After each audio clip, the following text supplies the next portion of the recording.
ஸ்ரீபெரும்புதூர்ல பிரியாணி சாப்பிட்ட 100க்கும் மேற்பட்ட தொழிலாளர்களுக்கு வாந்தி மயக்கம் ஏற்பட்டிருக்கிறதா முக்கிய செய்தியை பார்த்துட்டு இருக்கோம். இந்த சம்பவம் ஸ்ரீபெரும்புதூர்ல நடந்திருக்கு.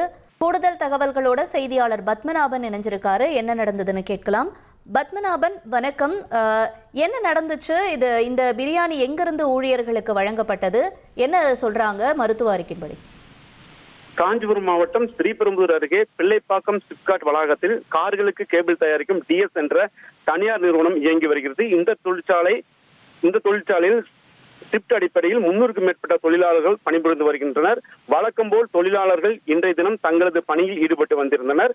மதிய உணவு இடைவேளையின் போது தொழிற்சாலை நிர்வாகம் தரப்பில் பணியாளர்கள் அனைவருக்கும் மதிய உணவாக சிக்கன் பிரியாணி வழங்கப்பட்டதாக கூறப்படுகிறது. உணவை ஆவலுடன் சாப்பிட்டு முடிந்த சில நிமிடங்களிலேயே அடுத்தடுத்து தொழிலாளர்கள் உடல்நலக்குறைவு ஏற்பட்டு மிகவும் ஆபத்தான சூழ்நிலையை நெருங்கி வந்தனர். திடீரென 100க்கும் மேற்பட்ட தொழிலாளர்கள் அடுக்கடுக்காக கடுமையான வாந்தி மற்றும் மயக்கம் ஏற்பட்டது. இதனால் தொழிற்சாலை வளாகமே பதட்டம் அடைந்தது. உடனடியாக ஆம்புலன்ஸ்களுக்கு தகவல் தெரிவிக்கப்பட்டது.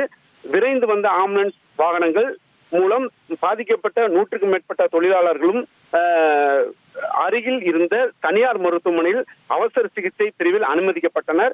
அங்கு அவர்களுக்கு மருத்துவர்கள் தீவிர சிகிச்சை அளித்து வருகின்றனர். மதிய உணவு சாப்பிட்ட 100க்கும் மேற்பட்ட தொழிலாளர்கள் ஒரே நேரத்தில் வாந்தி மயக்கம் ஏற்பட்டு மருத்துவமனையில் அனுமதிக்கப்பட்ட சம்பவம் அப்பகுதியில் மற்றும் தொழிற்சாலை வளாகத்தில் உள்ள தொழிலாளர்கள் மற்றும் பொதுமக்களிடையே பெரும் பரபரப்பை ஏற்படுத்தியுள்ளது. இச்சம்பவம் குறித்து வழக்கு பதிவு செய்த ஸ்ரீபெரும்புதூர் போலீசார் உணவில் நச்சுத்தன்மை உள்ளதா அல்லது வேறெதும் காரணமா என விசாரணை மேற்கொண்டு வருகின்றனர். உங்களுடைய தகவல்களுக்கு நன்றி பத்மநாபன். ஸ்ரீபெரும்புதூர்ல தனியார் தொழிற்சாலையில வழங்கப்பட்ட பிரியாணியால அங்கிருந்த ஊழியர்களுக்கு ஒவ்வாமையும் மயக்கமும் ஏற்பட்டிருக்கு.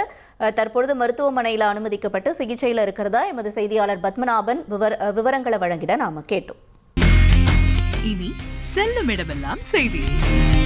தந்தை டிவியின் வாட்ஸ்அப் சேனலை ஃபாலோ பண்ணினா செல்ல இருக்கும் இடமெல்லாம் செய்தி. இதோ QR கோட் இப்பவே ஸ்கேன் பண்ணுங்க, ஃபாலோ பண்ணுங்க.